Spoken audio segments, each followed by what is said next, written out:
20व्या शतकामध्ये त्यांनी समतेची चळवळ चालवली, ज्या मानवाच्या उद्धाराचा संदेश दिला आणि माणूस म्हणून त्यांना जगण्याचा अवकाश दिला, ते जगज्योती क्रांतीसूर्य महात्मा बसवेश्वरांच्या चरणी विनम्र असं शिरसाष्टांग नमस्कार करते।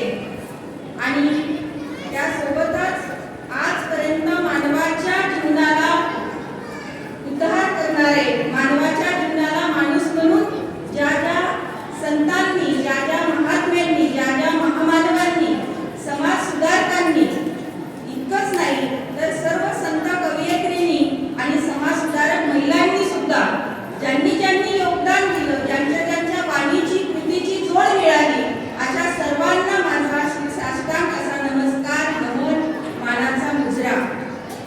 मला आज विडूळ येथील उमा महेश्वर संस्थान विडूळच्या आयोजनाने या ठिकाणी आपल्या सोबत 4 शब्द बोलण्याची संधी मिळाली, याचा मनापासून आनंद आहे। वीरशैव समाज मंडळ आणि उमा महेश्वर संस्थान मंडळ, महिला मंडळ, तरुण युवा मंडळ या सगळ्यांची मी कृतज्ञ आहे की आपल्याशी एक संवाद साधण्याचा,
होतं.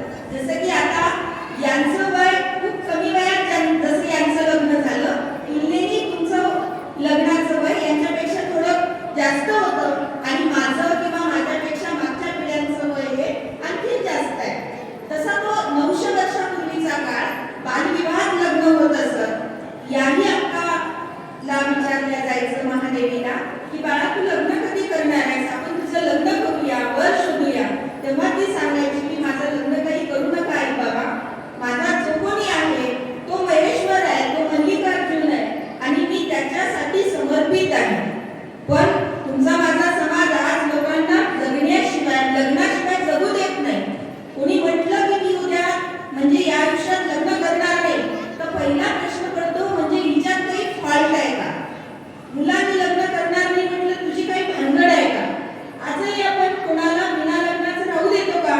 नाही राहू देत. तो काळ तर आणखीनच विज्ञानापासून शिक्षणापासून दूर होता. म्हणून तिलाही प्रश्न पडायचे. केवळ तिला प्रश्न नव्हते तर तिच्या आईवडिलांना जगणं कठीण व्हायचं त्या जे तिथं आजूबाजूला नातेवाईक लोक भावकी यांच्यामध्ये जगताना.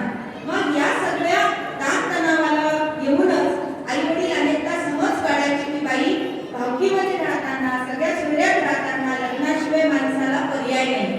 पण ती म्हणायची की माझी श्रद्धा माझी पूजा ही सगळी काही चंड मल्लिकार्जुनावरतीच आहे. असं करता करता त्या भागाचा त्या देशाचा त्या प्रदेशाचा एक राजा कौशिक नावाचा असा शिकारीला जाऊन परतून येता येता ही आपली अक्का महादेवी रूपाने अत्यंत सुंदर लांब सडक केस अशा सौंदर्याने खारलेली ही आपली गच्चीवर माडीवर आपले केस वाढवत होती आणि एक दिवस त्या राजाच्या नजरेला पडली. राजा तिला बघून अवाक झाला. असंही सौंदर्य असतं, इतकी सुंदर स्त्री असते.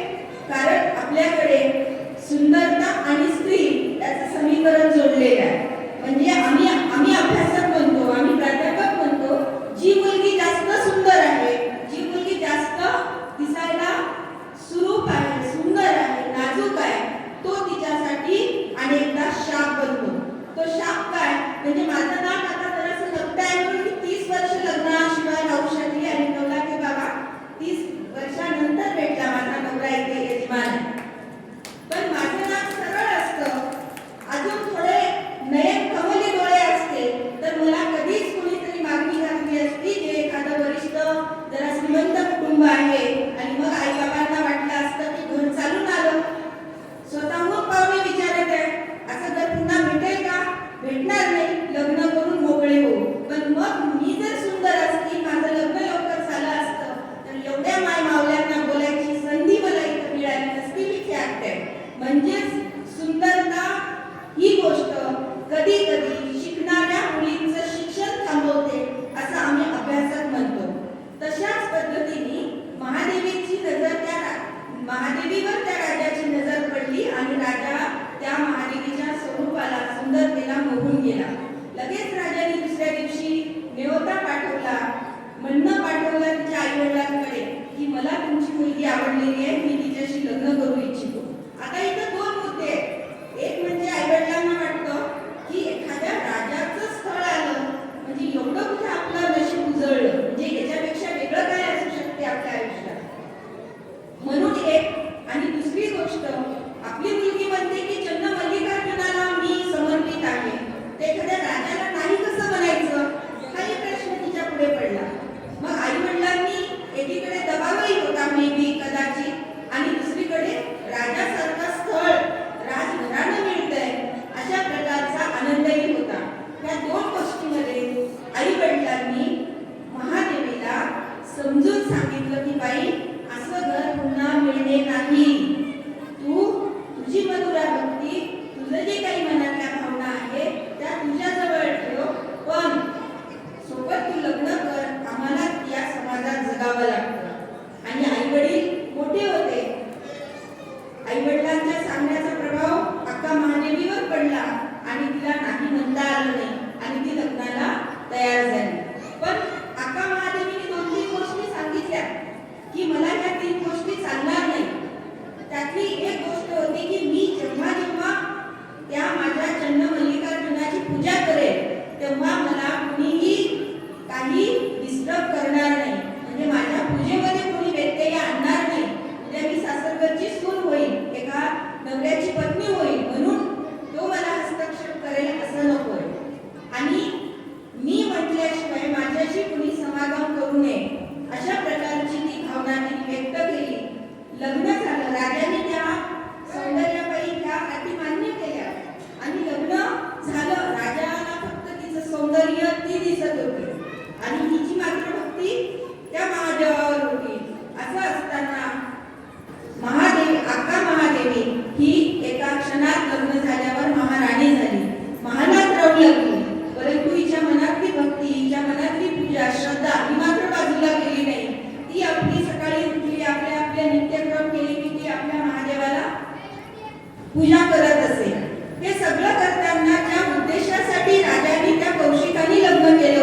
कारण माणसांना वाटतं की मी काही अशी ओढून आणलेली बाई आहे का, ती माझ्या हक्काची बायको आहे आणि बायकोसोबत समागम नाही करणार तर कुणासोबत करणार. पण अशी ही सगळी प्रक्रिया करताना तिने म्हटलं की मी ज्या अटी घातल्या होत्या त्या अटीचा हा भंग आहे. मी तुम्हाला म्हटलं होतं मी पूजा करताना मला कुणी डिस्टर्ब करणार नाही, परंतु ती गोष्ट राजांनी त्या भावनेच्या वेगात मान्य केली नाही आणि तो तिच्याशी लगट करू लागला. ती त्याच्यापासून स्वतःला वाचवत होती.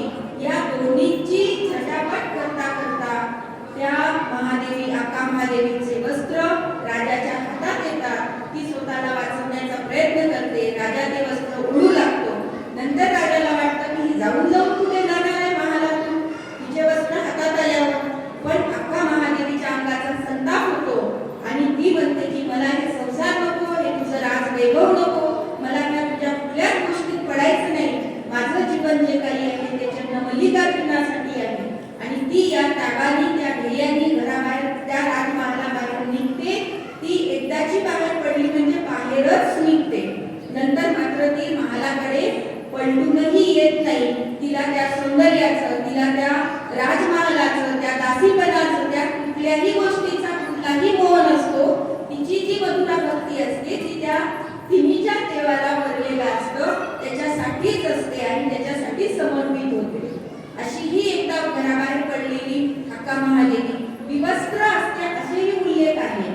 म्हणजेच ती विवस्त्र असलेली रानोमाळ फिरत जाते ती आका महादेवी आणि रानोमाळ फिरता फिरता फिरता फिरता अनेक दिवस कंठते आणि एक दिवस बसव कल्याणला म्हणजेच कर्नाटकातल्या बसव कल्याणच्या तिथे महात्मा बसवेश्वरांनी जी आता तुम्ही जशा बसल्यात वेगवेगळ्या घरातल्या, वेगवेगळ्या वर्गातल्या, वेगवेगळ्या वयाच्या, वेगवेगळ्या जातीच्या, वेगवेगळ्या धर्माच्या लोकांना सगळ्यांना बोलण्याचा, सगळ्यांना सहभागी होण्याचा असं जे मंडप होतं त्याला अनुभव मंडप म्हटलं जातं. अशा पद्धतीने लोक तिथं यायची, अभ्यास करायची, ज्ञानार्जन करायची, काही ओव्या म्हणजेच वचनं घ्यायची, ती मांडायची, त्याचा अर्थ समजून सांगायची. अशी एक व्यवस्था चालू आहे असा तिला कानोसा लागतो.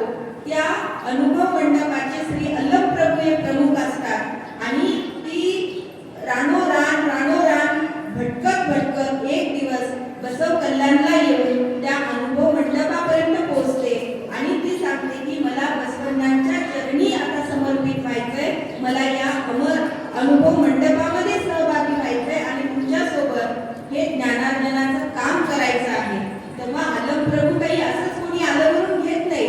तिथेही आका महादेवीची परीक्षा घेतात, म्हणजे काही प्रश्न युक्तिवाद करतात, त्यात ती पास होते आणि नंतर तिला तो प्रवेश दिला जातो. परंतु या ठिकाणी ही गोष्ट इतकी साधी सोपी नसते की आका महादेवीने जे धाडस दाखवलं, आपलं जे ध्येय ठरलं त्या ध्येयासाठी मी कशाचीही कमा बाळगणार नाही, ही जी तयारी दाखवली ही तयारी साधी सोपी नव्हती.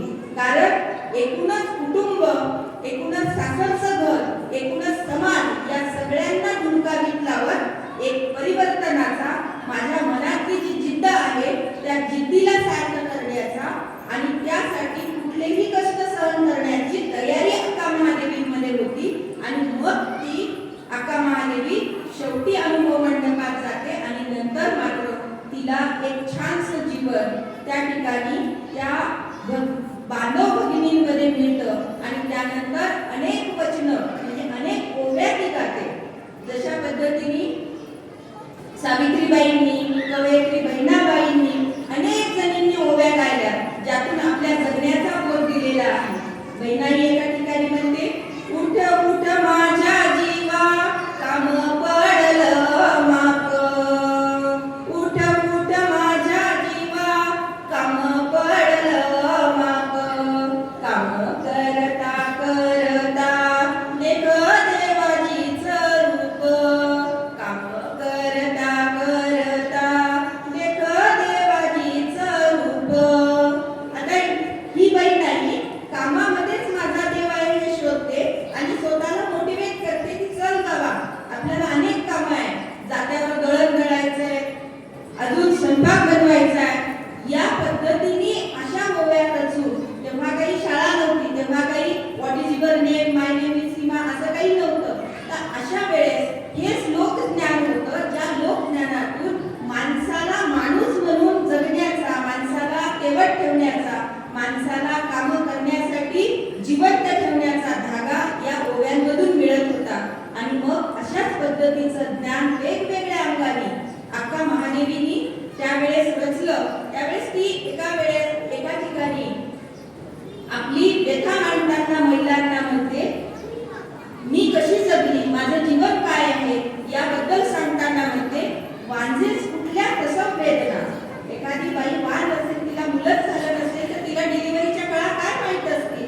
लांजेस कुठल्या प्रसव वेदना, साकतनं मातेस कुठले माहेर बळ. म्हणजे ज्या स्त्रीला एक सावत्र म्हणून वागणूक मिळते तिला कुठलं माहेर पण समजून घेता येतं.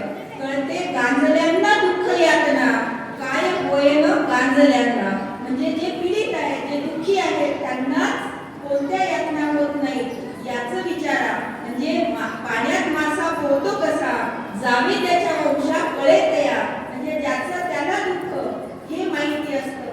म्हणून माझ्यासारख्या विरागणीला, माझ्यासारख्या दुःखी असलेल्या स्त्रीला जी मधुरा भक्ती करून देवाला समर्पित झाली, अशा स्त्रीच्या यातना आणि मी जे काही राजमहल ते अनुभव मंडपापर्यंतचा प्रवास केला, त्या दरम्यान मला काय काय अनुभव आले, काय हालापेष्टा झाल्या, त्या माझ्या मलाच माहीत आहे मायांनो.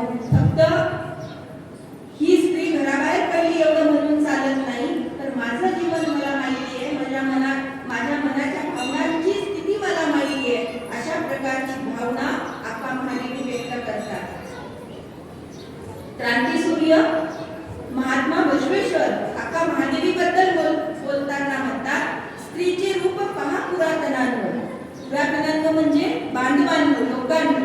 स्त्रीचे दिव्य रूप पहा पुरातनांनो, बालेचे मुक्त रूप पहा पुरातनांनो. स्वतःमध्ये स्वतः निश्चल वर्णातीत आहे, स्वतःमध्ये स्वतः निश्चल वर्णातीत आहे. त्या कुडल संगम देवाचे व्यक्तित्व माझ्या महादेवी अक्कात आहे, माझ्या महादेवी अक्कात आहे. म्हणजे अक्कात महादेवी ही काही साधी सुधी स्त्री नाही, एका देवाचा अंश आहे. इतका निर्धार, एवढा निश्चय करून ती आपल्या ध्येयाप्रती पोहोचलेली आहे. आणि तिने आता समाज उद्धाराचं, समाज उत्थानाचं, चार लोकांना जीवनात उपयोगी पडेल असे विचार मांडण्याचं व्रत हातात घेतलंय. ती संसार, ती लेकरं बाळं, ती भौतिक वस्तू यामध्ये कुठेही न अडकता एक परमार्थ लक्षात घेऊन त्यासाठी स्वतःला वाहून दिलेला आहे आणि त्यामध्येच ती वाहवत जाते. हे आपल्याला आप्पा महादेवीच्या वर्तनातून कळतं. या सगळ्या प्रक्रिया बघताना मला हे सांगायचं आहे की आज माणसाचं जीवन फार पाण्याच्या बुडबुड्यासारखं झालंय. सांगता येत नाही, चालता बोलता घराबाहेर पडलेला माणूस घरी येईल की नाही हे बोलता येत नाही. मागच्या 4 दिवसापूर्वी यवतमाळात आमच्या कॉलेजच्या रस्त्यावर एक अशीच खेड्यातली बाई सोयीपणासाठी सोयऱ्यांकडे आली. सहज घराबाहेर काही निमित्ताने बाहेर चालता चालता चक्कर येऊन पडली. आम्ही तिथे होतो. अवघ्या 10 मिनिटात जीव गेला तिचा आणि मग डॉक्टरनी सांगितलं की अटॅक आला. अशा पद्धतीने जर तुमचा माझा जीव जातोय किंवा इतकं सुरक्षित बनत असू आपण, आज अटॅक येण्याचं प्रमाण, कोणाचं वय कोणतं, कोणी लठ्ठच पाहिजे का, कोणी बारीकच पाहिजे का, काही नेम राहिला नाही. अशा स्थितीमध्ये आपण असताना, आपल्या जीवाचा भरोसा नसताना आपण आपल्या जीवनाकडे कशा सजगतेने बघितलं पाहिजे ही तुमची माझी जबाबदारी आहे. माणूस इतका हेतुकोरपणे वागतो, आपल्याला वाटतं मला बाहेर 100 वर्ष आयुष्य लागलं म्हणून खेकटपणे वागतो, कुणाशी अबोला करतो, कुणाशी अजून वैराणी वागतो.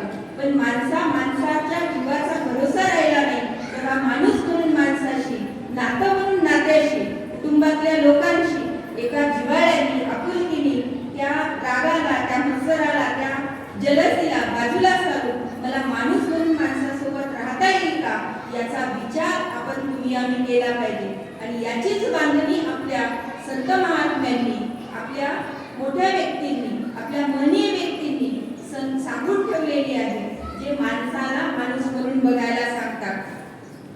ते पुढे त्या म्हणतात, देवा तुमचे शरण ठेवती चरण.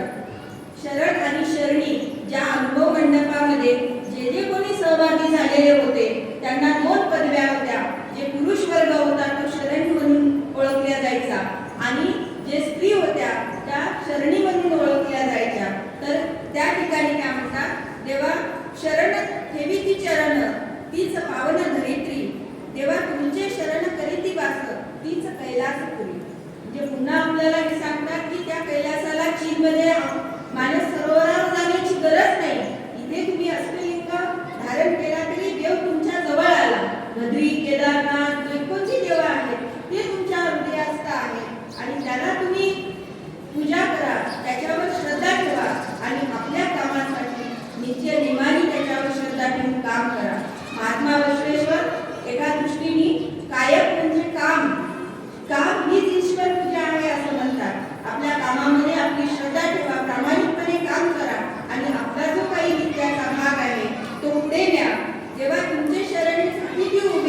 त्याची निज निवास जाणं तेव्हा चन्न मल्लेशा तुमच्या शरण बसवण्णांचे स्थान.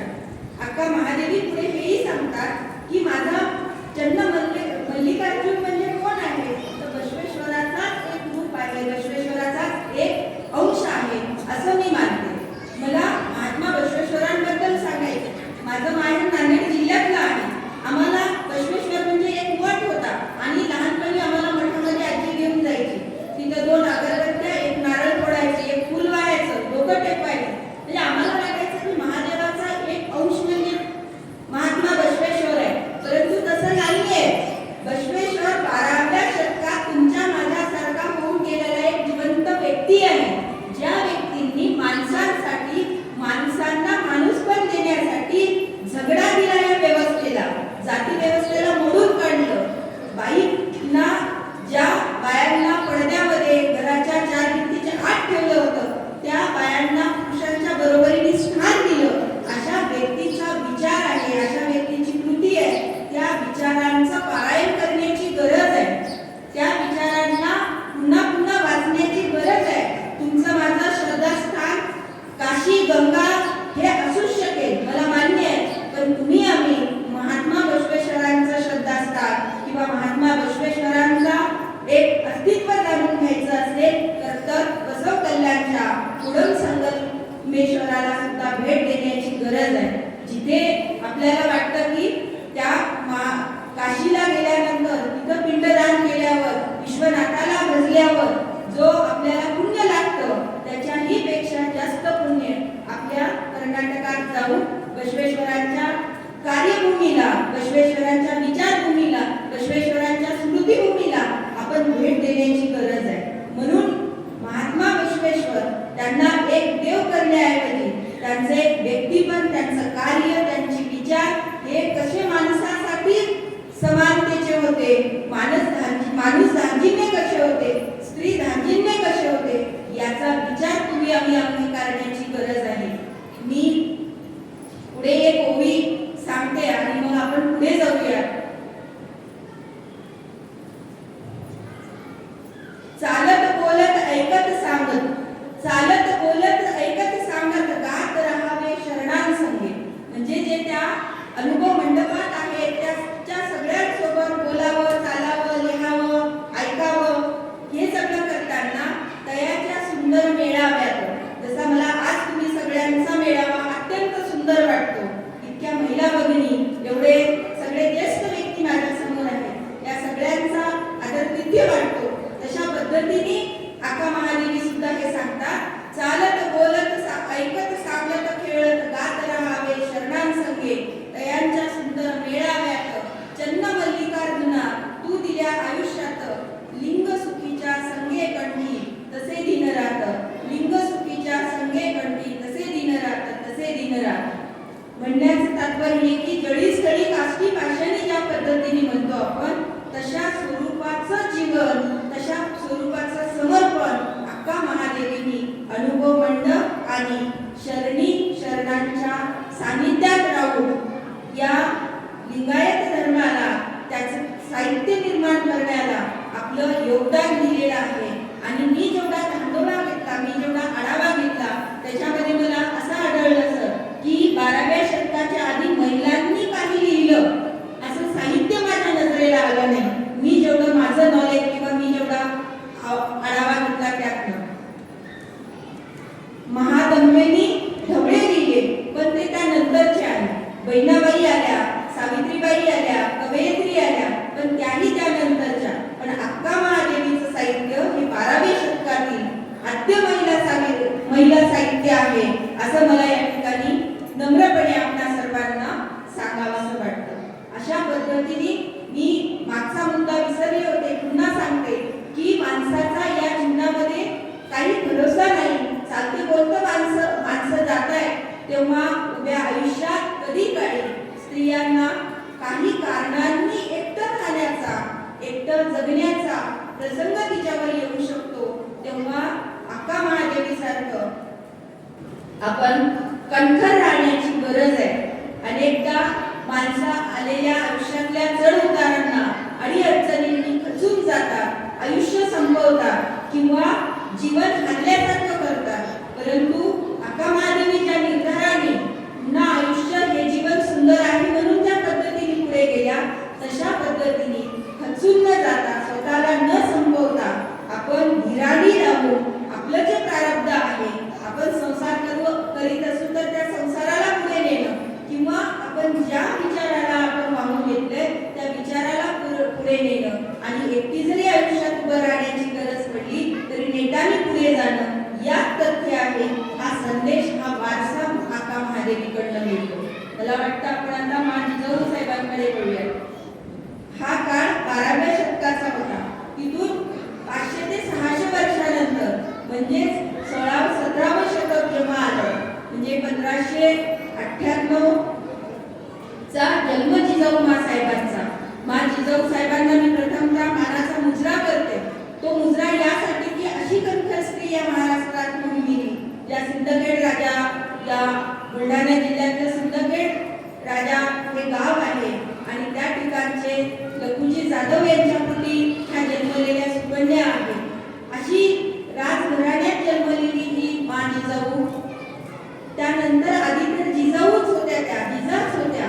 अशा जिजा ज्यांचा त्याही काळात बालविवाह होता, त्यांचा शहाजी राजांसोबत विवाह झाला आणि त्या भोसले घराण्याच्या शिवशना झाल्या. या सगळ्या प्रक्रियेत दोन्ही घरं राजकीय होती. एकीकडे निजामशाही माहेराकडे, आदिलशाही सासराकडे, अशी दोन राजकीय घराण्यामध्ये लहानाची मोठी झालेली जिजाबाई आता जिजाऊ महासाहेब झालेल्या होत्या. आणि या सगळ्या प्रक्रियेमध्ये अनेक राजकीय स्थित्यंतर घडत होती, अनेक लढाया होत होत्या. परकीयांच्या हाती महाराष्ट्रातले अनेक सरदार, मैसबदार हे त्यांच्या हाताखाली होते आणि ही सत्ता चालत होती. परकीयांना, इथल्या लोकांना हाताशी घेतल्याशिवाय राज्य करणं शक्य नव्हतं. अशा स्थितीत एकीकडे भोसले घराणं, एकीकडे माहेरपण असताना दोन उल्लेख त्यांच्या एकंदरीत याच्यामध्ये भेटतात की एका वेळेस परकीयाच्या जी सभा असते त्या सभेमध्ये लोक जमलेली असतात तेव्हा एका सरदाराचा हत्ती थोडासा पिसाळतो आणि तो लोकांना चिडत निघतो. तेव्हा यांच्या सासरच्या घरची, यांचे दीर आणि इतर लोक त्या हत्तीला नियंत्रणात करण्यासाठी, त्या हत्तीला कंट्रोल करण्यासाठी धावतात आणि त्यावरती मार करू लागतात, त्याला प्रयत्न करतात. परंतु त्या दुसऱ्या बाजूने असलेल्या लोकांना वाटतं की आम्हालाच मारायला आले आणि त्यामध्ये त्यांच्यामध्ये लढाई होते. लढाई म्हणजे हाणामारी होते आणि यामध्ये त्यांचा दीर हा वारतो. इथे ठपका लागतो की तुमच्या माहेरच्या लोकांनी त्यांना मारलंय. आणि दुसरा प्रसंग असा घडतो ज्या जाधव घराण्यामधले त्यांचे लखुजीराव हे वडील आणि दुसरे दोन भावंड आणि एक चुलत भाऊ असे 3-4 लोक ॲट ए टाइम त्या सभेमध्ये मारले जातात. म्हणजे दोन्हीकडे दोन टोकं असतात. परकीय सत्तेची लोक, यांच्या अधीनस्थ ही लोक असलेली सरदार आहेत. माहेर एकीकडे, सासर एकीकडे. मा जिजाऊ साहेबांना एकीकडे माहेरची लोक मारली जातात, एकीकडे सासरची लोक मारली जातात. या दोन माहेर सासरमध्ये दोन विरोधाभास निर्माण होतो. तेव्हा एका स्त्रीची जी गोची होते, ती स्त्रीची गोची म्हणजे कोंडी, म्हणजे त्या जिजाऊ साहेबांची कोंडी होते. आणि हे सगळं घडताना त्यांना आपल्या भावनांचं व्यवस्थापन करणं खूप कठीण जातं.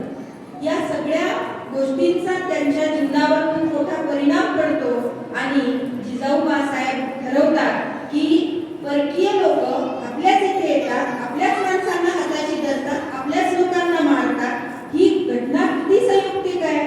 यासाठी आपल्याला स्वतःला कुठेतरी यातनं उत्तर शोधलं पाहिजे. यातून आपण काहीतरी उभं राहिलं पाहिजे. आपण याला बाजूला सारलं पाहिजे. ही जी परकीय सत्ता आहे, आदिलशाही असेल, निजामशाही असेल, या परकीय दुष्टांना, शत्रूंना आपण इथून आपल्या मायभूमीतून बाजूला काढलं पाहिजे असा निर्धार करतात. एकीकडे शहाजी राजांना दिलेली जबाबदारी ते पार पाडतात.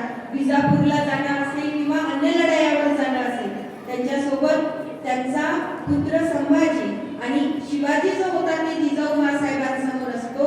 पण जिजाऊंचं महत्त्व इथून भरून वाढतं की जिजाऊ बालशोभामध्ये अत्यंत करारीपणा, अत्यंत मातृभूमीचं प्रेम आणि रयतेचं प्रेम किंवा रयतेचं हित त्यांच्यामध्ये रुजवतात. एक आई काय करू शकत नाही, ज्याला म्हटलं जातं शिकलेली आई घर पुढे नाही, शिकलेली आई घर पुढे नाही, अशी दक्ष असलेली जिजाऊ आपल्या बालशोभामध्ये, शोभा तू सामान्य माणूस नाहीयेस, तुला या सामान्य जनतेचं हित राखायचं आहे, आपल्या आया बहिणीची इज्जत सांभाळायची आहे आणि इतकंच नाही तर आपला मराठा मुलूक स्वतंत्र उभा करायचा आहे आणि ते तू करू शकतोस, अशा प्रकारचा विश्वास लेकरामध्ये जेव्हा बाळगला आणि ही माती आपल्या हक्काची आहे, आलेली परकीय सत्ता ही दुसरी आहे आणि त्यांना हाकलण्याशिवाय आपल्याजवळ पर्याय नाही, ते आपण करू, तेव्हा तुम्ही आम्ही सुखरूप राहू, अशा प्रकारचा विचार रुजवल्यानंतर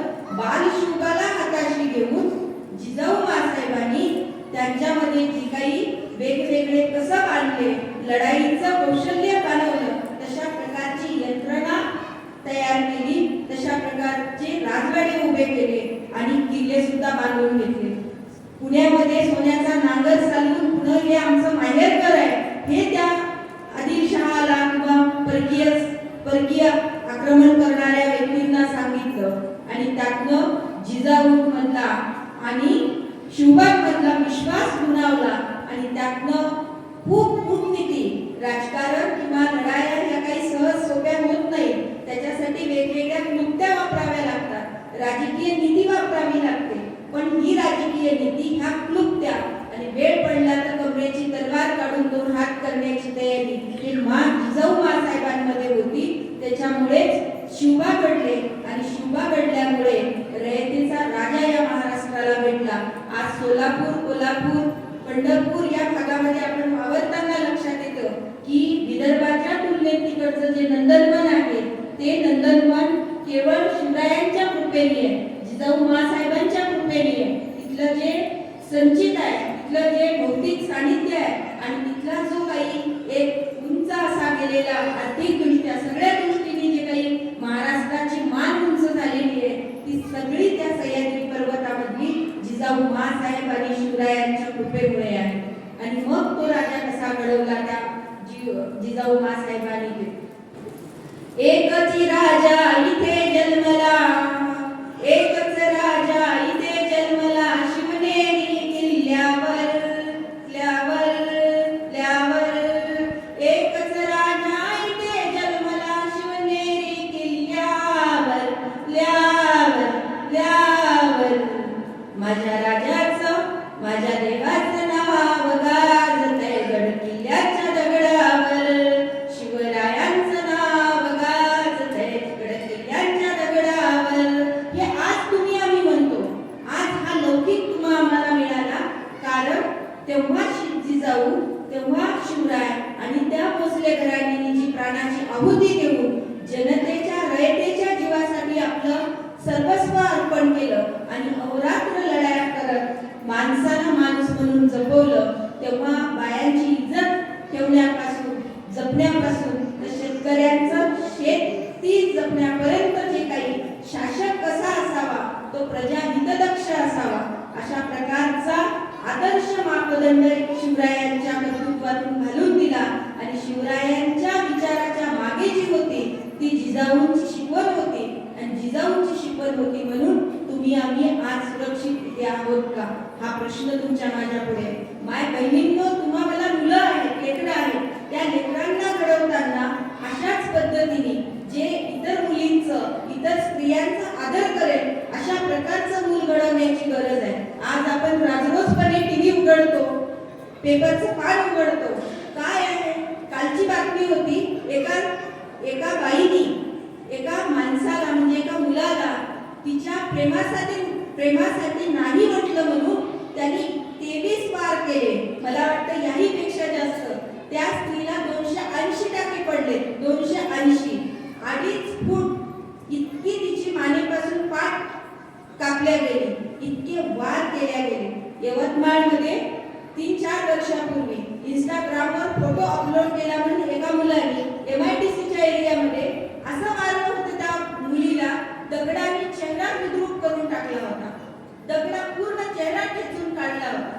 काय कुठे कसं घडतंय ते तरी, ते मुलगा जो आहे तो कुणाच्या तरी पोटी जन्मलेला आहे, मुलगी जी आहे ही सुद्धा कुणाच्या तरी पोटी जन्मलेली आहे. मग आपली मुलं जी तरुण वयात आहे, मोबाईल सारखं साधन त्यांच्या हातात येतं, हाय हॅलो कुठे आहेस हे पासून तर जेवण झालं का इथपर्यंत सगळं काही इतिवृत्त आपल्या बाजूला बसलेली पोटोशी झोपलेलं लेकरू सुद्धा कुणाशी मोबाईलवर चॅटिंग करतं हे तुम्हाला माहीत नसतं. कुठे ते जिजाऊ, कुठे ते शिवराय आणि कुठे आपली लेकरं, याचा विचार कोणी करणार की नाही? गुन्हेगारीमध्ये येतंय तर कोण येतंय? तुमच्या माझ्यासारख्या अनेक सामान्य कुटुंबातली लोक आहेत. अनेक गावांमध्ये जातो आम्ही, 200-700 घरां लोकांच्या गावामध्ये 5-5 दारूच्या भट्ट्या चालतात.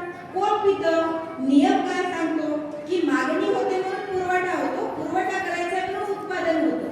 जर दारू विकतच घेतली नाही तर एका 700 घरांच्या 700 लोकांच्या गावामध्ये 5 भट्ट्या चालतीलच कशा?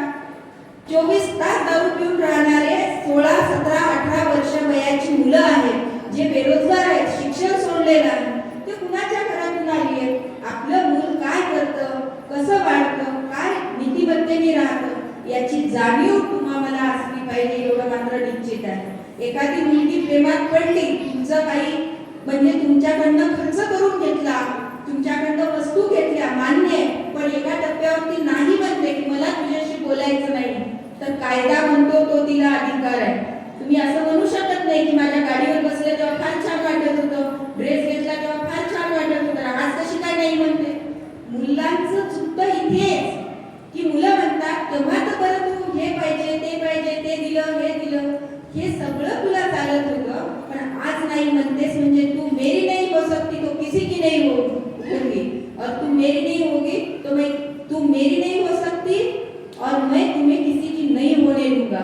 हे पिक्चरचे डायलॉग लेकरं प्रत्यक्षात उतरवत आहेत आणि मग मात्र पेपरचं पान उघडलं की काय काय घडतं हे विचारू नका. एका महिन्यापूर्वी हदगाव तालुक्यामधली माळेगाव का कोणतं गाव आहे त्या शिवारामध्ये 4 तासापूर्वी जन्मलेलं मुलीचा अर्भक टाकलेले होते एका झुडपाच्या बाजूला. सगळीकडे बातम्या आल्या, टीव्हीवर आल्या, पेपरमध्ये आल्या. कुणाचं बाळ आहे हे, कशातून आलं, कुठून आलं, म्हणजे मुलगी जन्मली म्हणून टाकली का, प्रेम संबंधामध्ये गर्भवती राहिली म्हणून टाकली का, आणखी काय आहे? याचा विचार केला तर लक्षात येतं की आजची तरुणाई खूप काही चांगल्या रस्त्याने, चांगल्या दिशेने चालली नाही. एकीकडे आपला समाज टिकून राहण्यासाठी, पारतंत्र्यातून आपण स्वतंत्र होण्यासाठी आपण या जातीच्या, धर्माच्या आणि या कर्मठ गोष्टीमधून बाजूला सरण्यासाठी अनेकांनी आपल्या प्राणांची आहुती दिली आणि तुमच्या आम्हाला एकेकाळी म्हणजे जगण्याचं दुर्भिक्ष होतं, जेवणाला पोटाला अन्न मिळत नसेल असं दुर्भिक्ष होतं. आज सगळ्या दृष्टीने तुमचे माझे जर सामान्य प्रश्न मिटलेत तर तुम्ही आम्ही 2 पावलं आणखी पुढे जाण्याचा विचार का करू नये? हा जिजाऊनी घालून दिलेला स्त्री हित दक्ष, आपल्या घरातली जशी माय बहीण असते तशी दुसऱ्याच्या घरातली माय बहीण आहे, ही दृष्टी तुम्ही आम्ही पाळणार की नाही? आपल्या लेकरांना दूरदृष्टीचा विचार देणार की नाही? हा विचार तुमच्या माझ्या पुढे पडतो. आज यवतमाळ जिल्ह्यात शेतकरी आत्महत्यासाठी हा जिल्हा खूप प्रसिद्ध आहे. कमीत कमी वयापासून तर 40-45 वर्षापर्यंतची माणसं गळ्याला गळफास लावून संपवतात. शेतकऱ्यांची कंडिशन किंवा स्थिती खूप चांगली आहे असं मला म्हणायचं नाही, या शासनाने त्याकडे लक्ष द्यावंच द्यावं, परंतु आपल्या मुलामध्ये, आपल्या पतीला आधार देण्यामध्ये, आपल्या भावाला उभं करण्यामध्ये तुम्ही आम्ही बाया म्हणून भक्कमपणे जिजाऊ सारख्या उभ्या राहणार की नाही? हा वारसा आपण जपणार की नाही? हा प्रश्न तुम्हाला विचारायची गरज आहे. की दिवाळीला साडीच घेतली नाही, लग्नात आहेरच आणला नाही, अमकच केलं नाही, ढमकच केलं नाही म्हणून भावाकडे बागडं तोंड करून राहायचं का? हा प्रश्न विचारायची पुन्हा गरज आहे. माझ्या बहिणींना भावाच्या वाट्यामध्ये, आईबाबांच्या वाट्यामध्ये शासनाने आता शेतीचा वाटा केलेला आहे. मी मागा किंवा मागू नये असं अजिबात म्हणणार नाही. तुमच्याला गरज आहे नक्की शेतीचा वाटा मागा आणि भावाने सुद्धा तितक्याच सहृदयतेने द्या, पण केवळ शेतीचा वाटा घेऊन संपू देऊ नका. भावाची, भाऊजाईची, भाची, भाच्याची दिवाळी सुद्धा आपल्याकडे एक झाली पाहिजे.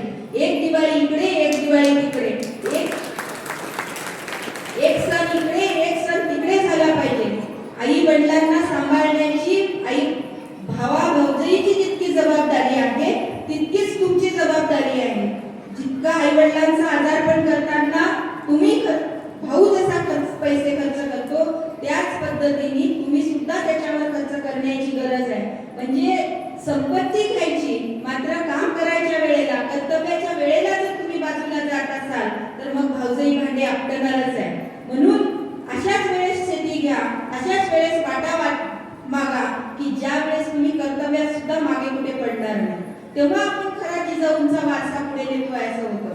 या सगळ्या प्रक्रियेमध्ये मला हे सुद्धा एका भाऊजईला म्हणून सांगायचंय की भाऊ खूप चांगला आहे, घरचं सगळं काही चांगलं आहे, पण आपली नणंद साधारण कंडिशन मध्ये स्थितीमध्ये आहे, तेव्हा तिला सूट मिळाली, तिचा जो आई वडिलांचा वाटा आहे तो द्यायचा, आणि देताना मात्र तिने वाटा मागितला म्हणून तिचा माहेर पण तोडण्यामध्ये अर्थ नाही. तर एक माणूस म्हणून आपण एकमेकींना, कारण कोणालाही आता खूप 100 वर्षाचं आयुष्य लाभलेलं नाही, तुम्ही आम्ही समजदारीने एकमेकींसोबत राहून एकमेकींच्या जीवाभावाने राहून हे आयुष्य पुढे नेलं तर जिजाऊ, अक्का महादेवी आणि सावित्री आईंचा हा वारसा आपण पुढे नेऊ शकतो. या सगळ्या प्रक्रियेमध्ये पुढे जाताना आपण आपल्या पुरताच अकलपोट्याचा विचार न करता सगळ्यांचा विचार करण्याचा संस्कार आपल्या लेकरांमध्ये रुजवण्याची गरज आहे असं मला वाटतं. एक उदाहरण ग्रामीण भागातलं देते. ग्रामीण भागामध्ये खूप उदाहरणं वेगवेगळी आहेत. मी वयाने तुमच्यापेक्षा लहान आहे, माझं आयुष्य तुमच्यापेक्षा मी जेवढं जगले ते कमी आहे, माझे अनुभव कमी असतील, पण मला इथे या सन्माननीय व्यक्तींनी बोलवलं, माझ्या डोक्यात जे चालतं ते मांडण्याचा प्रयत्न करते. एका कुटुंबाला 3 भावंड होते. एक जरा कष्टकरी शेतकरी होता, जो शेतीतच काम करायचा. जो शेतेपण होता, लहान होतं, त्याला आई वडील म्हणायचे याला काही फारसं कळतच नाही, तो सोबत काम करायचा. मधला जो 14 भाऊ होता, 14 म्हणजे 4 चॅप्टर म्हणू आपण, त्या 14 भावाच्या हातात आई बाबांनी व्यवहार दिला होता, आणि तो मधला भाऊ शेती करताना म्हणजे व्यवहार काम करायचं मोठ्याने लहान्यांनी, आणि मधव्याने मात्र माल विकायला न्यायचा. हे सगळं करता करता मग या 3 भावांमध्ये वेगळं झाल्यानंतर मधव्या भावाकडे गडगंज संपत्ती तयार झाली. त्यांनी वाटण्या करून देताना सांगितलं की आपल्या सगळ्यावर 4-4 लाख रुपये कर्ज येते, आणि मोठ्याला कर्ज आलं शेती आली, मधव्याला कर्ज आलं शेती आली, लहान्याला कर्ज आलं शेती आली. यातल्या 2 भावांनी शेती मोठ्यानी आणि लहान्यानी 2-2 एकर शेती विकून कर्ज फेडलं. आता 2-2 एकर शेतीवर आपला उदरनिर्वाह चालवतात, आणि मधवा मात्र सावकारी करायला लागला. अनेकांना कर्ज पैसे व्याजाने देतो, आणि त्यांनी आता 8 एकर शेती घेतली. पहिली 4 एकर, दुसरी 8 एकर, आता 12 एकरचा तो मालक आहे. सिमेंट कॉन्क्रीटचं 2 मजली घर बांधलंय. एकाच मायबापाच्या पोटी जन्मलेले आता पलटून त्यांच्या कुटुंबाकडे पाहताना असं वाटतं की या चपऱ्यानं, या चॅप्टर माणसानं एकत्र होते तेव्हा या सगळ्यांचा डल्ला मारला आणि आता स्वतःचा फायदा करून घेतला. म्हणून तो 8 एकरचा 12 एकरवर गेला, आणि हे 4 एकरचे 2 एकरवर राहिले. हे कळत नाही कोणाला. ग्रामीण भागातल्या इतक्या जाणकार माणसापेक्षा दुसरं कोण जाणकार आहे? तुम्हाला त म्हटलं की ताक कळते. मग असं कळत असताना एका मायबापाच्या पोटी जन्मलेले भावंडांचं खायला काही वाटत नाही, अशी जर दूषित वृत्ती असेल तर मग कसा त्या कुटुंबात एकत्र कुटुंब टिकून राहील आणि आपल्या घराचा उद्धार कसा होईल हे प्रश्नचिन्ह राहतात. मायबाप म्हणतात की आमच्या जीवात जीव असेपर्यंत तुम्ही वेगळ्या चुलीवर खाऊ नका खाऊ, मान्य आहे, परंतु मग त्या मधव्या भावाने सुद्धा प्रामाणिकपणे जगायला पाहिजे होतं. सगळ्यांना न्यायिक भूमिकेने राहायला पाहिजे होतं. असं होत नाही तेव्हा एका चुलीच्या 2 चुली, 2 चुलीच्या 4 चुली व्हायला लागतात, आणि एक तुपाशी खातो आणि एक उपाशी राहतो. असं होऊ नये अशी प्रकारची जाणीव, अशा प्रकारची रुजवणूक त्या आई वडिलांनी आपल्या मुलांमध्ये रुजवण्याची गरज आहे. अशी मुलं जर आपल्या भावंडांना एक मागे राहिला तर हात धरून पुढे आणणाऱ्यांना अशा प्रकारची जर रुजवणूक केली तर खऱ्या अर्थाने मा जिजाऊंचा वारसा आपण पाळतो, मा जिजाऊंचा वारसा आपण पुढे नेतो, अशा प्रकारचा त्याचा अर्थ होऊ शकतो. मला वाटतं आपण आता उत्तरार्धाकडे यावं, म्हणजे सावित्रीआईकडे आपण जाऊया. सावित्रीआई किंवा सावित्रीबाई फुले ह्या 19व्या शतकाचा उत्तरार्ध आणि 20व्या शतकाचा पूर्वार्ध म्हणजे या काळातल्या आहेत. एक होत्या 12व्या शतकात, एक होत्या 17व्या शतकात, आणि एक आहेत आता अलीकडच्या 19व्या ते 20व्या शतकामधल्या. या 3ही स्त्रिया वेगवेगळ्या कुटुंबात घडल्या. एक होत्या धार्मिक भूमिकेमध्ये जगणाऱ्या, एक होत्या राजकीय कुटुंबामध्ये जगणाऱ्या, आणि एक आहेत त्या सामाजिक कुटुंबामध्ये जगणाऱ्या. अक्का महादेवींना कुटुंबातून आधार नव्हता. मा जिजाऊ साहेबांना राजघराण्याचं पाठबळ होतं, परंतु एकटीवर जबाबदारी पडली होती.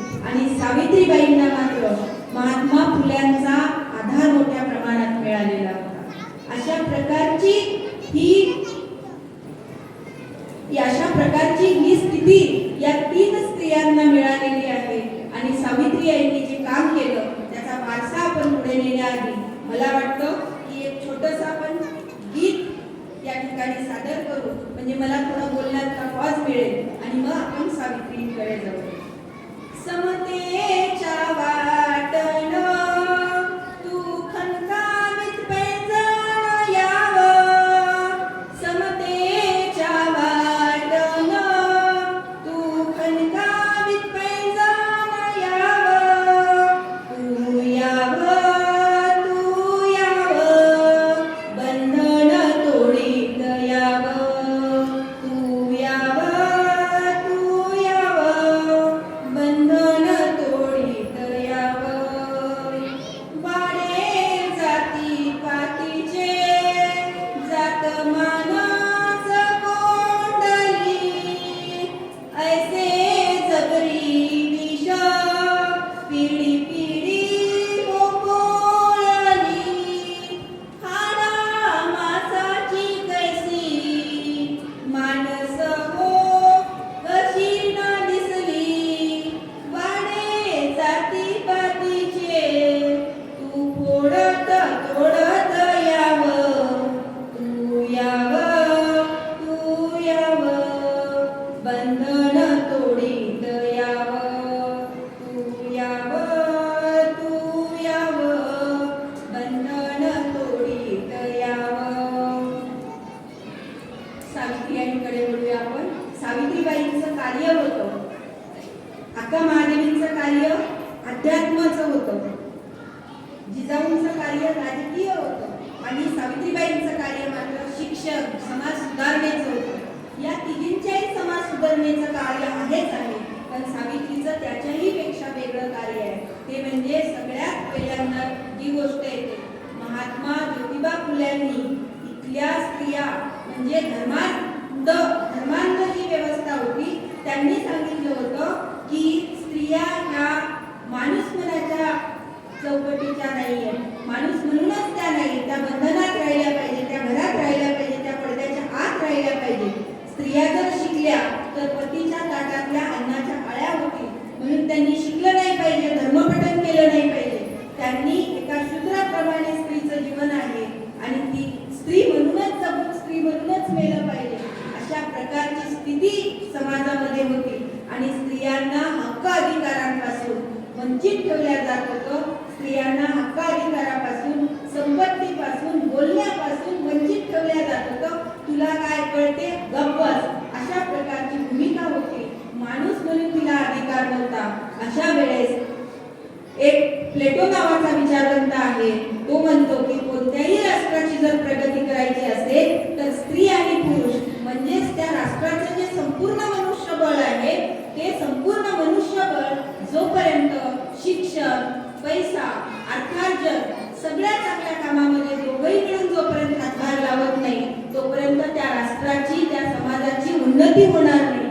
मग समाजाची उन्नती होणार नसेल तर स्त्रियांना शिक्षणाच्या बदलाच्या प्रवाहात आणलं पाहिजे. अशा प्रकारचा विचार महात्मा ज्योतिबांच्या डोक्यामध्ये आला आणि त्यांनी आपल्या पत्नीला पहिल्यांदा शिकवलं. जसं साऊला शिकवलं, सावित्रीबाईंना शिकवण्याचं व्रत हाती घेतलं, तसं अनेकांच्या अंगाचा जळफळाट झाला. घरातल्या लोकांनी सुद्धा की अनंत घडतोय, पाप घडेल, एक दिवस पृथ्वी नष्ट होईल, माणसांच्या स्त्रियांना वैधव्य येईल, त्याचा नकार मिळेल, अशा प्रकारचा आघात तांडव केला आणि स्त्रीच्या शिक्षणाला बाजूला सारलं किंवा त्याच्यामध्ये आडकाठी आली. परंतु महात्मा फुलेंनी त्या गोष्टीला न झुगारता हे जाणलं होतं की विद्या नसेल तर विद्येविना मती गेली म्हणजे बुद्धी गेली, मती विना नीती गेली, नीती विना गती गेली, गती विना वित्त गेले, वित्ताविना शूद्र खचले आणि इतके अनर्थ एका अविद्येने केले. म्हणून जर मानवाच्या जगण्याला, जीवनाला अर्थ द्यायचा असेल तर विद्येमुळे मती आली, मतीमुळे नीती आली, नीतीमुळे गती आली, गतीमुळे वित्त आले, वित्तामुळे मानवाच्या जीवनाला अर्थ आले आणि इतके सगळे जीवनार्थ एका विद्येने केले. याचं मूर्तिमंत उदाहरण म्हणजे मी स्वतः आहे. याचं मूर्तिमंत उदाहरण म्हणजे मी स्वतः आहे. ते कसं ते बघू आपण एका मिनिटासाठी. मी एका कर्जदार शेतकऱ्याची मुलगी, 750 रुपयाचं नरेश सावकार म्हणून 750 रुपयाचा बाबांनी एकदा किराणा आणला होता. वेळ काळ परिस्थिती इतकी संकट होती, इतकी दुर्भिक्ष होतं, इतकी संकट होती की त्यामध्ये बाबांनी ते 750 रुपये ते सावकाराला देऊ शकले नाही. दर सीझन ते पैसे वाढत गेले. त्यांनी 750 रुपयाचं व्याज लावलं, पुन्हा 10% लावलं, चक्रवाढ लावलं. 750 रुपयाच्या किराण्याचे त्या काळात मला जेव्हा कळत होतं तेव्हा 22,500 रुपये बाबांनी भरले, इतकं व्याज वाढलं होतं. आणि ते 22,500 रुपये भरताना एका दिवशी असं झालं, आम्हाला प्रचंड ग्रुप पिकला. सोन्यासारखं शेत आहे माझ्या बाबांचं.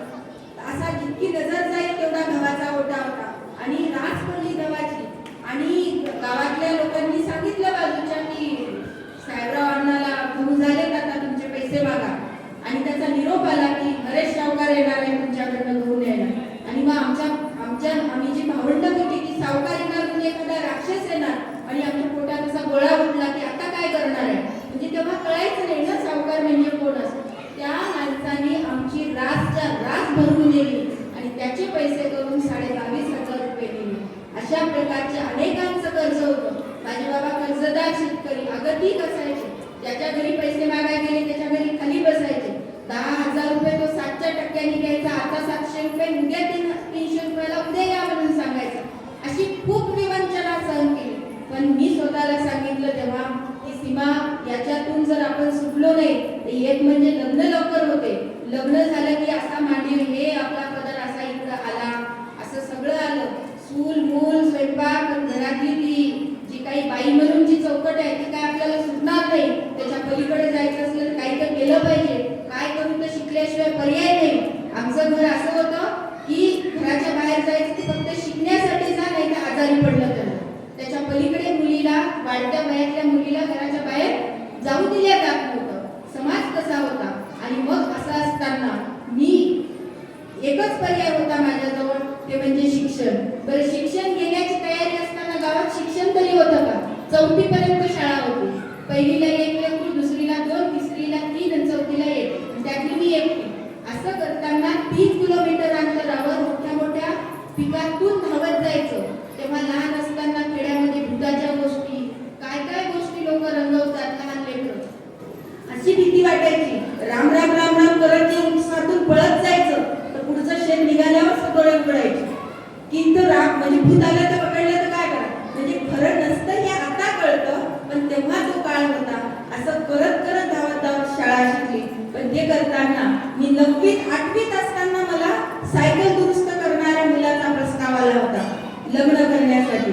आणि मग मी जेव्हा परीक्षा देऊन गावी जायची बाबाकडे. माझं गाव म्हणजे 15 कुटुंबाचं गाव आहे. छोट्या वाडीमध्ये म्हणजे एवढ्या मोठ्या मिडूरमध्ये कोणाच्या घरी लग्नाची मुलगी आहे कळणार नाही, पण छोट्या वाडीमध्ये कळतं ना ही पोरगी लग्नाची आहे. जाऊन बसलं मी, गावावरून आली ती 1 तासाने आधी यायची बाजूची, विचारायची करतो का यावर्षी बाईचं लग्न, बघू का पाहुणे. म्हणजे इथपासून लग्नाला थांबवता शिकता 15 गावांच्या वाडीमधून पुण्याच्या लाखो लोकांच्या कुटुंबापर्यंतचा प्रवास माझ्यासाठी सोपा नव्हता. ते सगळं करून ठरवलं होतं की आपल्या बाबाच्या आईवडिलांच्या कष्टाला जर चीज करायचं असेल आणि बाबाला आपल्या शेतकरी कर्जामधून मुक्त करायचं असेल तर शिक्षणाशिवाय आता काहीच आपल्याजवळ नाही. म्हणून पक्क ठरवलं की नोकरी करून लग्न करायचं, लग्न करून नोकरी नाही. आधी नोकरी शोधू आणि मग लग्न होईल कसं तरी. पण तसं करून नोकरीला लागले आणि 4 भावंड आणि बाबा माझा आणि माझी आई यांना झाडासारखं उभं केलं. हे माझं विद्येमुळे जीवनाला अर्थ झाले, हे सिद्ध झालं. माझ्या आयुष्यात शिक्षण आलं नसतं तर माझं कुटुंब, माझे बाबा म्हणायचे की बाई तू माझा बाप आहे, तुझ्यासारखा बाप मला लहानपणी लाभला असता की मी कुठे गेलो असतो. एकेकाळी पाटील म्हणून घेणारा माझा बाबा एकेकाळी कर्जदार शेतकरी बनला. ही व्यवस्था तशी झाली, त्याला पर्याय नाही. पण याला वाचा फोडता येऊ शकते किंवा अशाही स्थितीला मार्ग काढता येऊ शकतात. हे फक्त शिक्षणाने साध्य होतं, एवढंच मला सांगायचं आहे. म्हणून मुलींनो शिका. लग्न तर प्रत्येक जणीच होणार आहे. टीव्ही तर सगळ्यांच्याकडे असणार आहे. मोबाईलवरचं स्टेटस, मोबाईल हे सगळ्या गोष्टी असणारच आहे. परंतु आत्ताचे शिक्षणाचं वय आहे हे पुन्हा येणं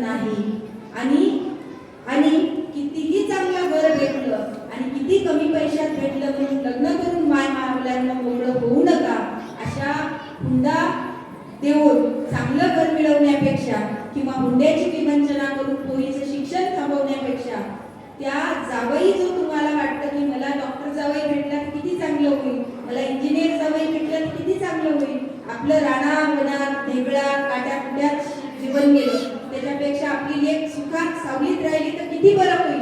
तर प्रत्येक आई वडिलांची इच्छा असते, मान्यच आहे, माझे आई वडील माझ्याशी तोच संवाद करायचे. पण मला माझ्या जीवनावरून हे वाटतं की जावई भेटेल तसा भेटेल, कधी भेटेल तर भेटेल कसाही, पण जावईच्या अपेक्षेचा तुम्ही विचार करता त्या जावयाच्या तडजोडीची लेख घडवा, हुंड्याची चिंता तुम्हाला राहणार नाही. आणि म्हणून इतक्या तडजोडीची लेख घडवली की घरपोच लोक येतात, तुम्हाला हुंड्याची तजवीज फारशी करायची गरज राहत नाही, पोरीच्या बापामध्ये बळ येतं आणि मग तुमची अगतिकता राहत नाही. त्यासाठी शिक्षणाशिवाय तर उपाय नाही. आजच्या काळामध्ये तुम्ही पोरीच्या भरोभर जरी सोनं पैसा हुंडा दिला तरी पोरीला माणूस म्हणून किंवा तिच्या स्वतःचं अस्तित्व म्हणून जगण्याची जी जागा आहे ती जर जागा उभी करून द्यायची असेल तर तिला शिक्षणाने एखादं पद मिळवणं, त्यातून तिच्या स्वतःचं काही इन्कम तयार करणं, या सगळ्या गोष्टीची गरज असते. तुम्ही काही जणी जशा टीव्ही पाहत असता, निळकंठ मास्तर नावाचा एक पिक्चर आहे, अशी सोन्याने मडवलेली ती स्त्री दाखवलेली, पूर्ण सोन्याने, म्हणजे तिच्या अंगावरचे दागिने आपण बघत राहतो, परंतु तिला घरामध्ये बोलण्याचा अधिकार नसतो. रात्री रोज तिचा नवरा मारत असतो. इकडे दिवसा बघितले तर ती त्या एवढ्या राजवाड्याची पाटलीन बाई असते, परंतु रात्रीचं तिचं विश्व वेगळं राहतं. या सगळ्या दोन गोष्टींमध्ये स्त्रियांचं जीवन एक माणूस म्हणून, माझे बाबा आले तर मला निर्णय घेता आला पाहिजे, माझे बाबा आले तर मला माझ्या बाबांसोबत 5 मिनिटं बोलता आलं पाहिजे, माझे बाबा अडचणीत असतील तर मला पटकन लाख रुपये काढून देता आले पाहिजे, एवढी ताकद आमच्या मुलींमध्ये यायची असेल तर त्यांना शिकवा, स्वतःच्या पायावर उभं करा. मी म्हणत नाही की बापाने पैसे मागावे असं काही नाही, पण आपली लेक पोरासारखीच आधार आपल्याला देईल याची तयारी तिच्यामध्ये निर्माण करा, हे तुमचं आमचं खरं कर्तव्य आहे. तेव्हा आपण सावित्रीचा, तेव्हा आपण महात्मा फुल्यांचा, तेव्हा आपण महात्मा बसवेश्वरांचा वारसा, जिजाऊंचा वारसा खऱ्या अर्थाने नेऊ शकतो, पुढे नेऊ शकतो, पाळू शकतो असं मला वाटतं. आमच्या जिल्ह्यामध्ये कोलाम जमातीची, आदिवासी जमातीची लेकरं आहेत आणि ते 5वी 6वी 7वी पासून शिक्षण सोडतात. आम्ही त्याचा अभ्यास करतो की का शिक्षण सोडलं, ते लेकरू सहज म्हणतं की आई वडिलांनी नाही म्हटलं, घरचेच नाही म्हणतात, मग मी कसा शिकू. म्हणजे मला एवढं सांगायचं आहे की लेकरांना शिकवण्याची जिद्द आणि शिकण्याची जिद्द ही जर तयार करायची असेल तर आई वडील म्हणून, काकू म्हणून, मावशी म्हणून, आत्या म्हणून तुम्हाला त्यांच्या पाठीशी खंबीर उभं राहावं लागणार आहे. तुम्हाला असे उदाहरण, असे आदर्श नेऊन दाखवावे लागणार आहे. त्यांच्यामध्ये तो आत्मविश्वास तयार करावा लागणार आहे. एकदा नापास झालं म्हणजे आयुष्य संपलं असं नाही. अहो, आता एक पुणे विद्यापीठातली बाई आहे, 50 वर्षाची आहे, अख्खा भारत देश तिने सायकलीवर चालून आणला. म्हणजे मला हे म्हणायचंय की माणसाच्या आयुष्यात एखाद्या गोष्टीची सुरुवात करताना वयाच्या कुठल्याही टप्प्यावर करता येते. तुम्ही एक बिनधास्त ती बाई अख्खं काशी ते कर्नाटक पर्यंत सायकल चालवते. इतकी जर आत्मविश्वास त्या स्त्रीमध्ये असेल तर तो आत्मविश्वास आपल्या मुलींमध्ये का नको असा विचार मला तुमच्यामध्ये रुजवायचा आहे. इतकंच नाही तर प्रत्येक मुलीमध्ये, प्रत्येक व्यक्तीमध्ये काही ना काही चांगलं असतं.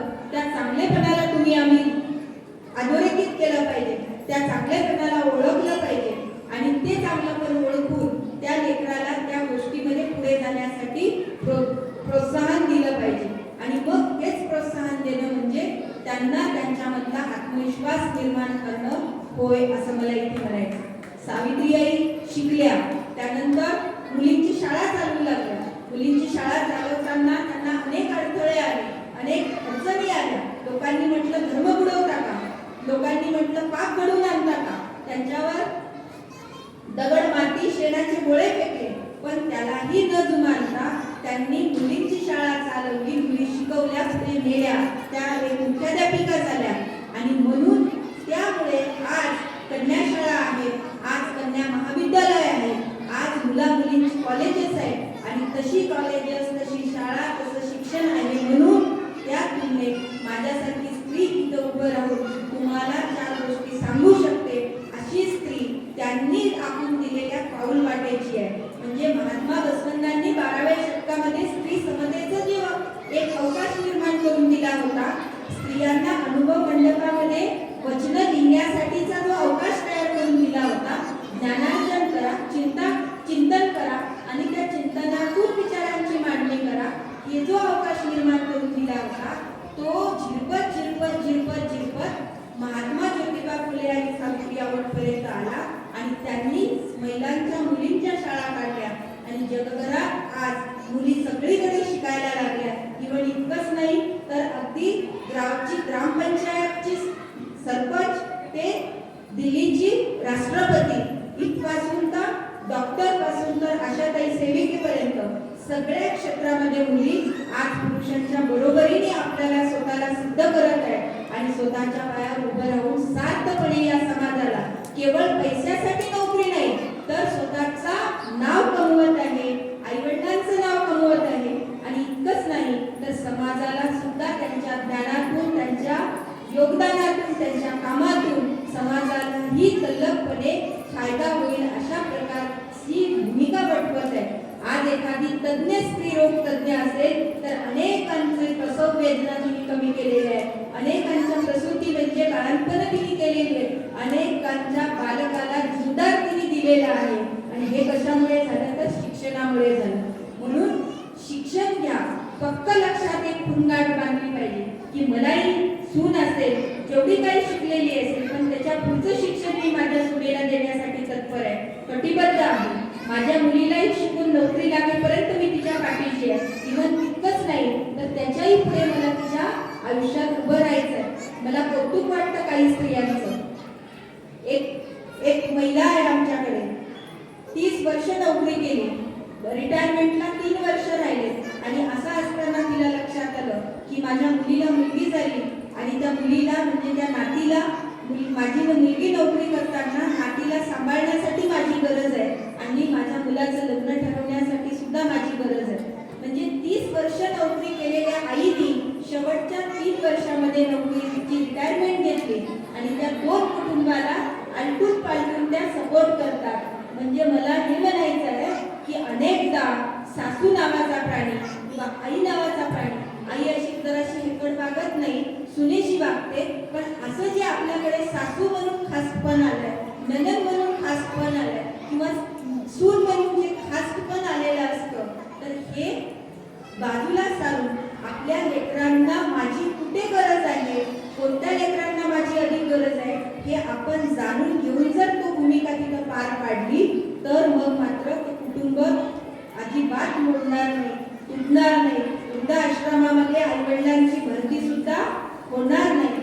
सगळ्यांची काही ना काही जबाबदारी आहे, ती जागरूक जबाबदारी तुम्ही आम्ही, मी आई म्हणून, मी बहीण म्हणून, मी काकू म्हणून काय असली पाहिजे हे जर जाणून घेऊन इतरांना मदत होईल, कुटुंबातल्या लोकांना आधार होईल, अशा प्रकारची भूमिका जर मी माझी तुमची नेली तर नक्कीच खूप चांगलं कुटुंब, खूप चांगले नातेसंबंध, खूप चांगली त्या व्यक्तीची अलौकिकता, त्या व्यक्ती 2 दिवस गावाला गेली तर कधी येईल अशी वाट पाहणारी लोक तयार होतात.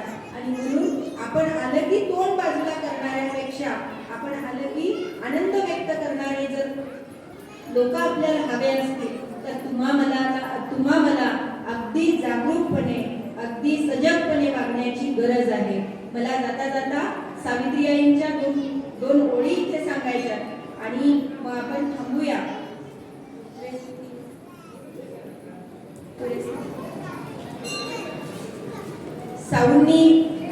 साऊंबद्दलचा काही विचार इथे मांडलेला आहे आणि तो त्या गीतातून प्रतीत होतो. साऊ पेटती मशाल, साऊ आगती जलाल, साऊ पेटती मशाल, साऊ आगती जलाल, साऊ शोषितांची ढाल, साऊ मुक्तीचं पाऊल, साऊ शोषितांची ढाल, साऊ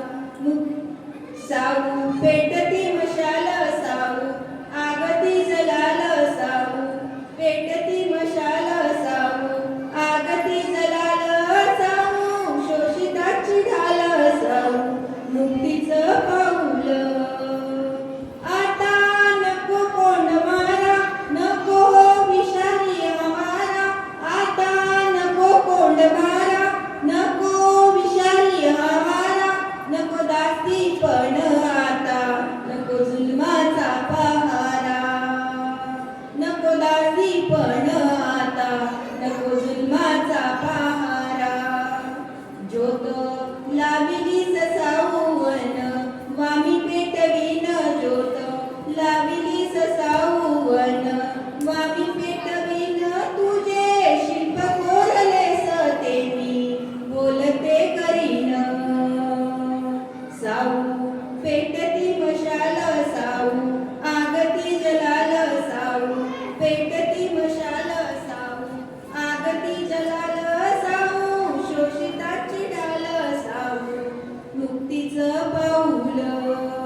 2-3 गोष्टी राहिल्या असतील त्या सांगते. माय माऊलांनो, कळकळीची विनंती आहे, पूजा करा, पोथी वाचा, पारायण करा, पण स्वतःच्या पोटाला पीड पडेल असा उपवास करू नका.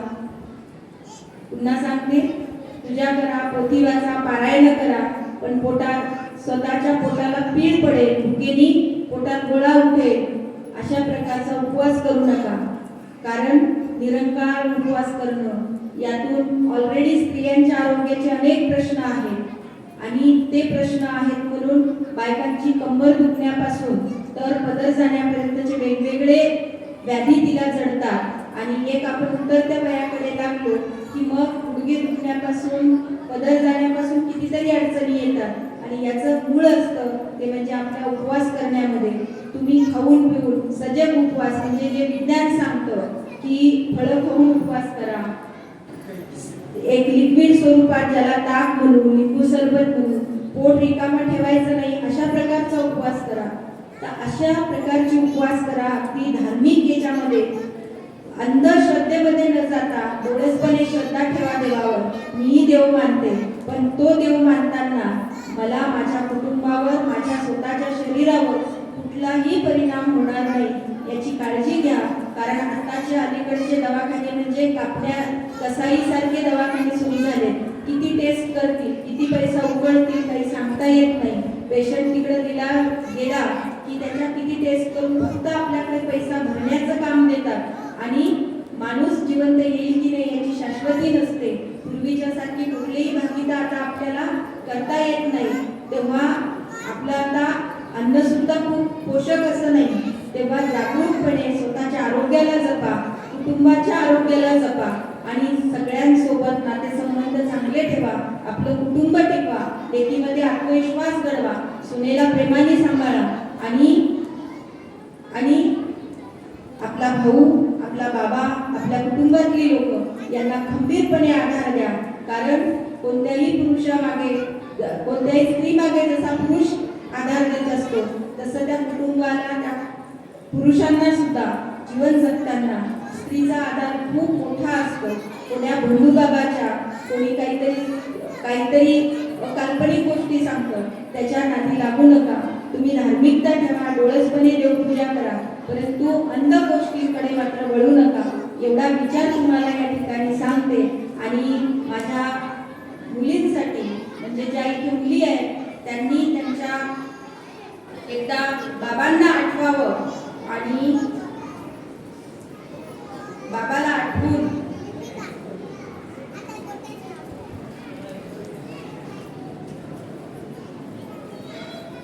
त्या बाबासाठी एक गोष्ट विचार करावा असं आपल्याला आवाहन करते. आणि या ठिकाणी मग आपली रजा घेतली.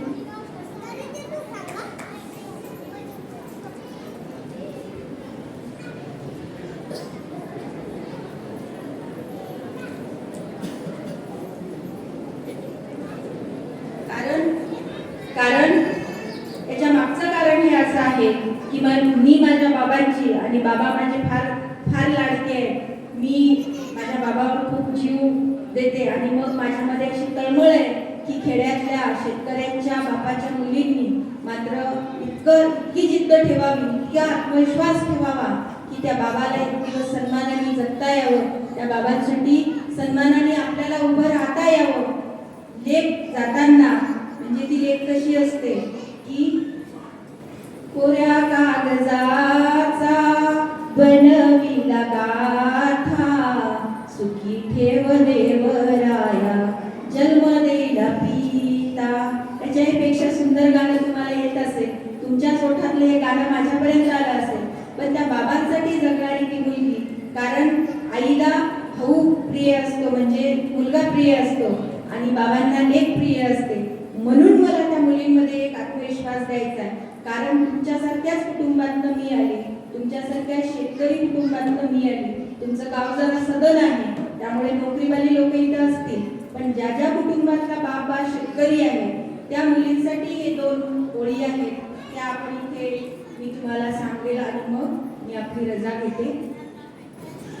उडामंदी माया त्याच्या काळ्या मेघवानी दाखविना कधी पुन्हा डोळ्यातल पाणी झिजू झिजू संसाराचा गाडा हाकला वटामध्ये हसू जरी कणा वाकला गडीभर तू थांब जरा ऐक त्याची थापर लय वगड हाय न गड्या उमगाया बापर उमगाया बापर लय वगड हाय न गड्या उमगाया बापर उमगाया बापर.